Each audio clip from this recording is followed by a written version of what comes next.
It's time to hear the story, make the connection, learn the lesson, and gain the wisdom. Are you ready? Let's get charged and be changed. The Sister Speak Brother Break Show. Conversations on grace, healing, and deliverance. This is Marcy Bush. Come on, let's journey together. Hello, and thank you for joining us for the Sister Speak Brother Break Show. Today we have a special guest to me. He is someone who I met about 10 months ago, but I am just meeting him face to face today. He's like a brother to me, and I'm glad to finally be able to see him in person. His name is Colby Harris, and Colby is a son, a husband, a father, a brother. He's a motivational speaker, a serial entrepreneur, and to some, he is Cousin Colby. But today we have him here, and we just want to find out about what makes him tick, find out about the things that he's experienced in his life. You know, our tagline is Conversations on Grace, Healing, and Deliverance. And truly, when I think of Colby, I think of the grace that God has on his life. And I think of the healing that God is doing even now. And so, help me welcome Colby. Thanks for being here with us, Colby. Thanks for having me. So we're going to jump right in. I want you to tell me what your young life was like. So I'm the middle of 9 brothers. My mother left me and my brothers when I was about 6. So the thing that I go back to is like all of us being in the house, struggling to eat, don't know where our next meal coming from, scheming, trying to figure out how to get food. My dad, after my mother left, my dad, he worked for the fire department. And right when he would leave the fire department, he would go and work another job. So during that time, it was like we didn't have any supervision. Our older brothers, Andre and Carlton, at the time, they were probably like 13, 14, maybe, right? That's really where my vision go. But 13, 14, they had dropped out of school, mainly middle school. Later on in life, they kind of went back. But yeah, middle school, and they were taking care of kids. Okay. You can just imagine, I don't know, you know, the horrible situations at that time. I didn't know it was horrible. It was just, you know, it was just life for us. Okay. But yeah, that's. So you already said a mouthful. So let me back it up a little bit. Yeah. So you said you're the middle of 9. Yeah. The middle of 9 boys. Yeah, 9 boys. Okay. And you said your mother left when you were about 6. Yeah. So do you remember what it was like before your mom left? Do you have a grasp on what was going on then? Somewhat. I know I can remember the fights. I can remember my dad and my mother having fights. Not necessarily knowing what it was about. But I remember those parts. I remember my mother not being there. That was just the main side of what I remember. I don't ever remember her being there where it's like taking me to the park or you know, just doing motherly things. Right. I don't remember any of those if they did exist. Okay. And I don't think any of my brothers that were younger or older remember that either. Okay. Yeah. Now, and so that was when you were 6. After 6, what can you remember? I know you said, you know, trying to survive, trying to figure it out. And even while you were talking, I was thinking, and I'm like, okay, even if, when I think 9 boys, I think, whoo, it must have been something, because if there was a girl somewhere in there to balance and maybe have like a motherly instinct or a soft hand or something like that. So what in the world was it like for 9 boys? And then you said your dad was working 2 jobs? Yeah, 2 or 3, because he would work 1 day on, 2 days off. So he was trying to do whatever he could. But it was rough. Like, you know, it wasn't definitely time for like any type of mental care. Okay. Or just. Was there any structure? Nah, definitely not. And it was, I mean, my brothers, they had dropped out in middle school. So, you know, and you, I mean, think about that. The kids just being home all day. You can imagine what they are going through. My dad, I remember my dad went to jail one time, and we were all still at the house. And you can just imagine, like, so I'm in kindergarten, I think, at this time, and I'm getting called. He's talking to me and all my brothers, and I just remember like the sound. There's this unique sound that you have when you hear someone talking from jail, and but anyway, he like I remember those moments, but it was just rough. It was rough. We probably was the little wrecking crew not to play with, but for the most part, yeah, it was just a rough, tough situation. Was there anybody reaching out that you can recall? Yeah. Any neighbors, family, anything that you can recall? Yeah, well, I remember we had some nice neighbors. I don't think they lasted. We probably broke the neighbors, but oh goodness. The neighbors that we had. This was probably my first memory of just people being nice, right?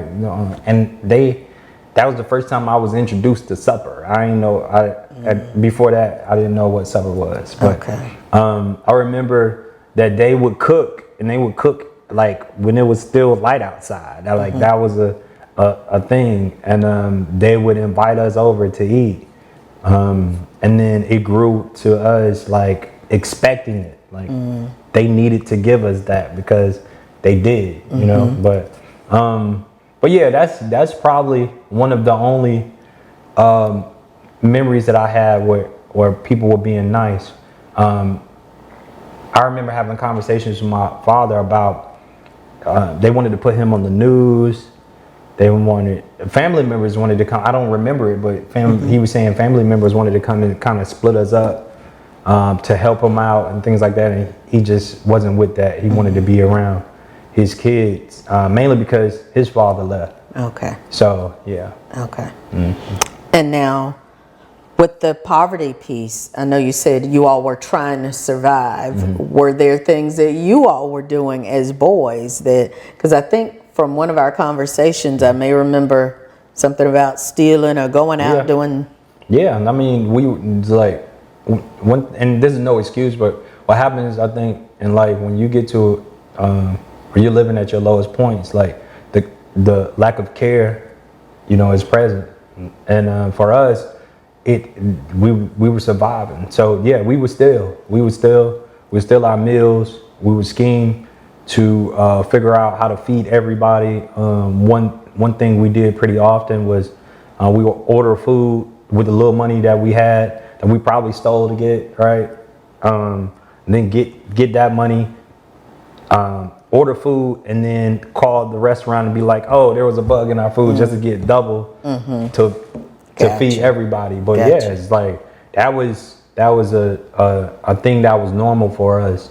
Just doing my older brothers, they was doing whatever it took to survive. Did that mean robbing or hurting someone? That's what they did. Okay. Yeah. And when it comes to the abandonment, when your mom left, could you really see a difference? I mean, did you feel her as a missing piece, or did it feel like she was there but missing all along? I didn't know. To be honest, I didn't know she was missing till I was to second grade. When I made it to like second grade, The only reason I remember this is because like it was an emotional moment for me. Like being in a house like that with my brothers, like we didn't get the opportunity to share our feelings. Like that wasn't a regular thing for us. We would share our feelings or talk about how we felt about this. And it's like, nah, stop crying. We're gonna be all right. And that was it, right? Just the tough, just rock hard, whatever you could think of, like that's what that was, right? But in second grade, I remember, and this was really maybe just when things started to look like they were going well for us. Okay. But I'm in school, and I think this is the first time I had kind of experienced like the assistant teacher thing. It was new culture then.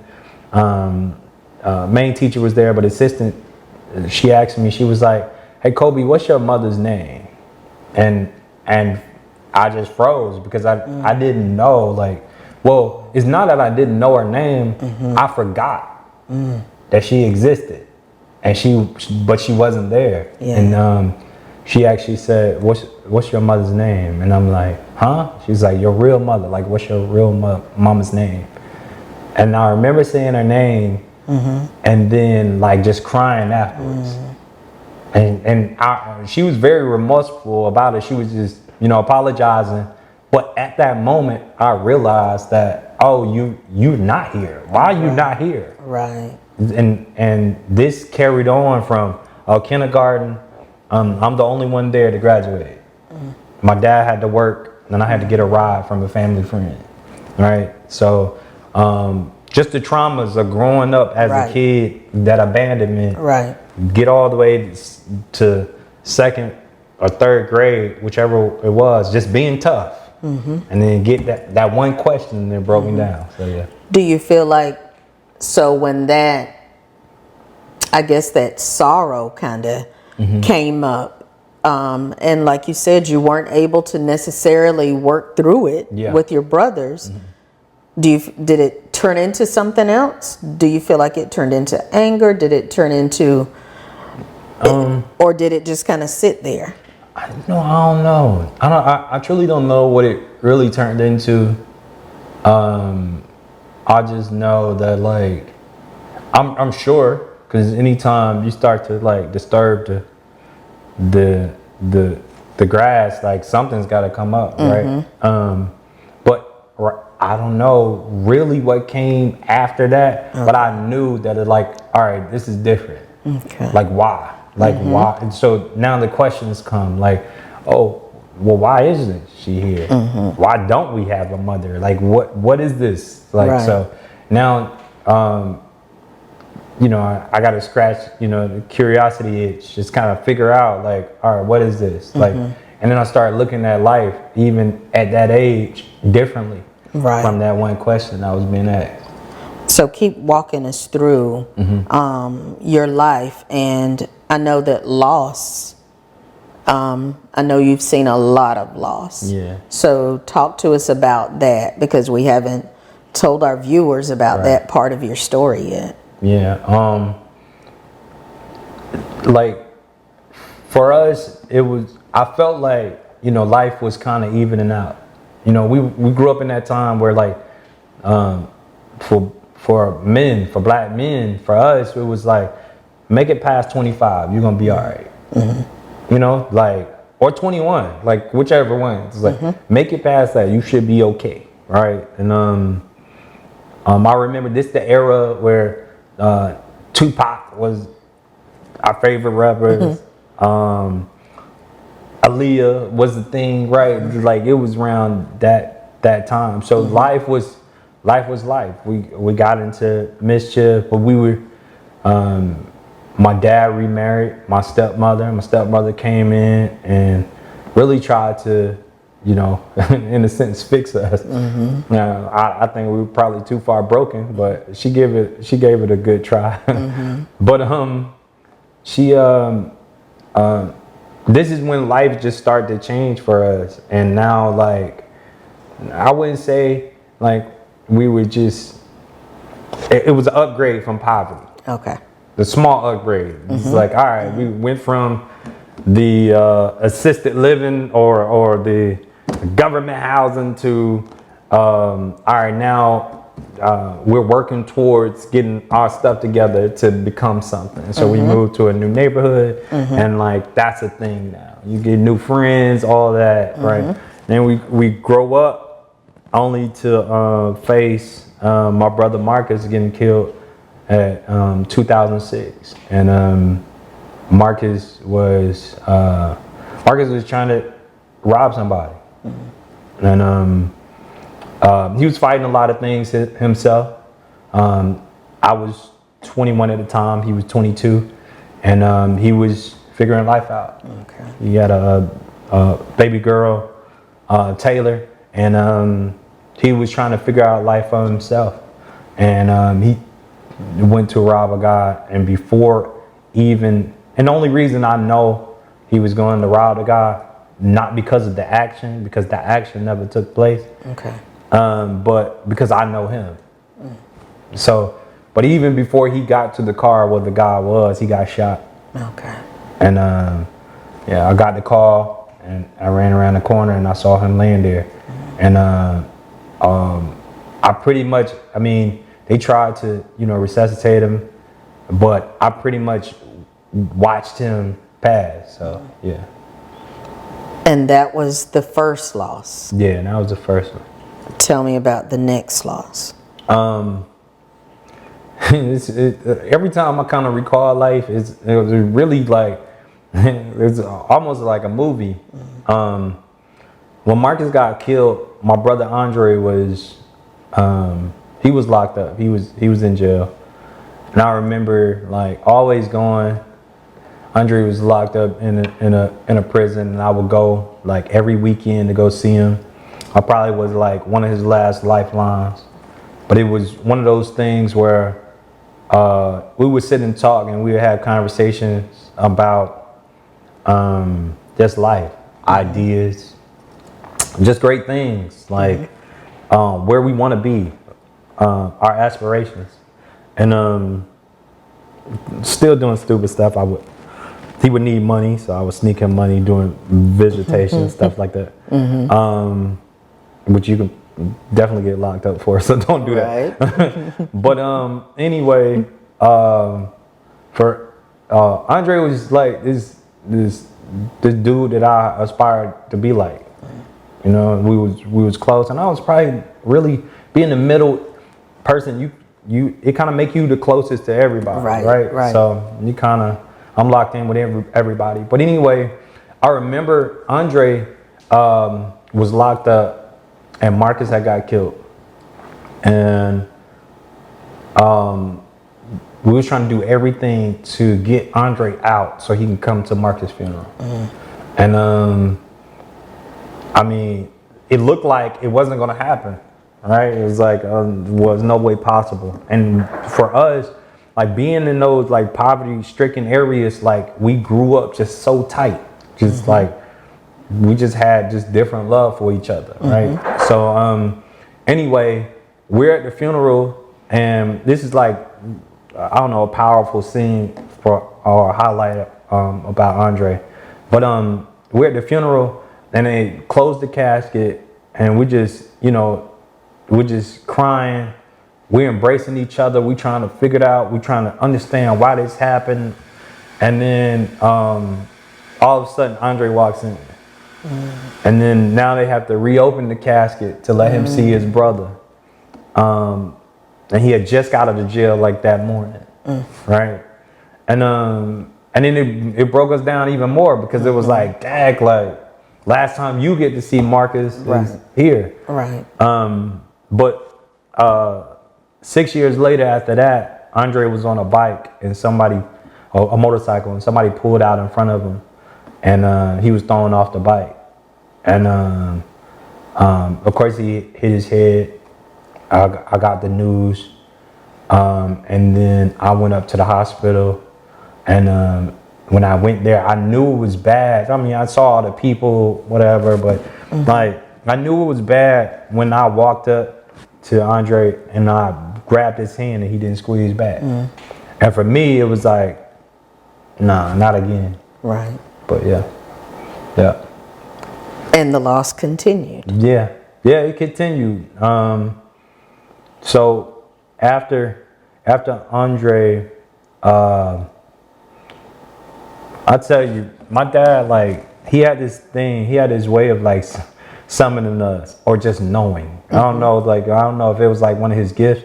Like, we survived so much, and every like near tragic or tragic situation or just any type of injury, he would show up. And it was like, I don't know, almost like a ghost. Like, he would show up. I remember Marcus broke his arm, like, and out of nowhere, we thought he was at work, but he pulls up and he's like the first one on the scene or whatever. But anyway, my dad, like, this was probably before like angry kind of or anger started to like set in for me. He summoned all of us and he called us together and he was just like, look, he was like, I don't need nothing happening to y'all, so don't do nothing stupid because I can't lose y'all too. And one thing I remember about him saying, he was like, because my father, he lost his mother, he lost his sister, and he lost his father. He was like, all those losses don't equal to the one loss of his child. Okay. And it was just like, then I could really, truly kind of understand like what he was going through mentally, like what he was fighting. But my dad became like even more loving, where it was like he wouldn't get off the phone without us saying, you know, love you or whatever the situation is.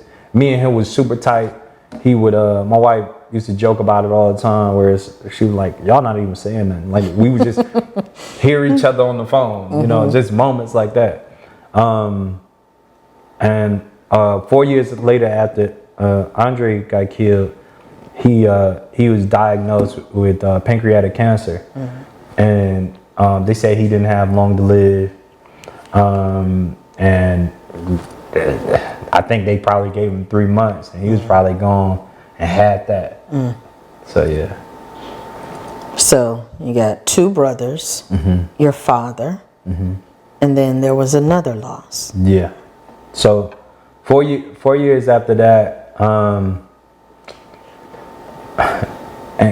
Antoine is just like, he always been this unique individual. Like, that's just who he is, right? It's just like, and this is me recognizing who he was before he transitioned. This is like, I remember telling him, was like, yo, you got a love for people that we all don't have.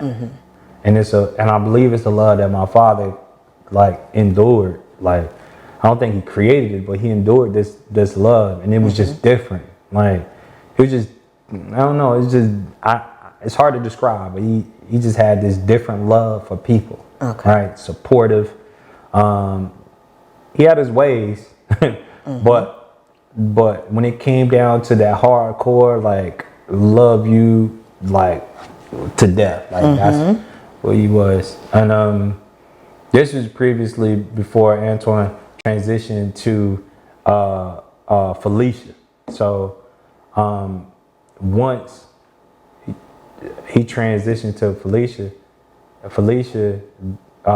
was still that core, just that loving person. And Felicia was brutally murdered.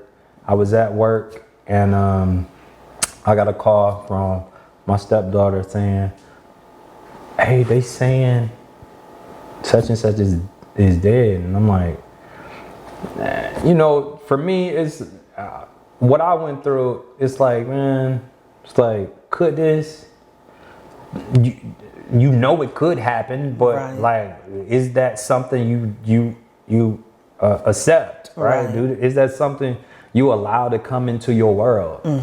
So I'm thinking, and I'm like, okay.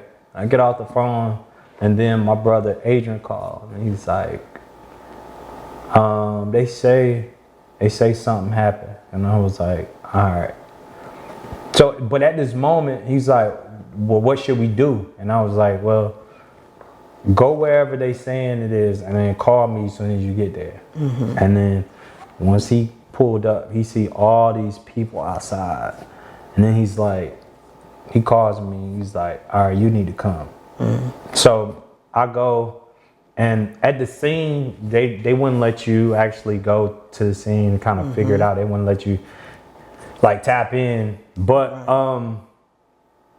then we got a picture, and then we knew then, you know. So we got a picture, and it was, of course, Felicia wasn't picking up on the phone. So it was like what do you do with this? Like, how do you know, how do you deal with this? And once we got the picture, it was like, all right. And then for me, the true anger set in. The true anger of disrespect, the true anger of like, all right, like, where we at now? Like, where do, like, come on, like, and it's no disrespect to nobody, but the way I felt was like, you know, you, like, other people got brothers, other people got, like, why us? Right. Why this happened? You know, so, I don't know, you know, it's just one of those things you kind of learn the process, but yeah, that's the losses in a nutshell. Okay. Yeah. Now, what's going to happen? I don't know what made me think we could do this in one show. I don't know, but we are going to, we're going to end this episode, but I need you to join us for the next episode next week, because Colby has found some things out through going through loss, and his life is not what you might think it would be based on what he's been through. But I need you to hear that from him. So I'm asking that you would share this with some people that you think it will help. And then I need you to join us back next week, same place, same time, for the Sister Speak Brother Break show with Marcy Bush. Thanks so much for joining us today. If you've been blessed by today's show, feel free to let us know. And if you'd like to sow into this ministry, become a sponsor, or contact us, you can reach us at 803-221-0169. Or you can email us at the ssbbshow@gmail.com. Let's continue this journey together. The sound doesn't come back till impact. And then now I was on the passenger side of this, in the back, and now I'm in the middle of the car. And I'm looking, we're all kind of dazed at what happened. And all of a sudden I just start what I thought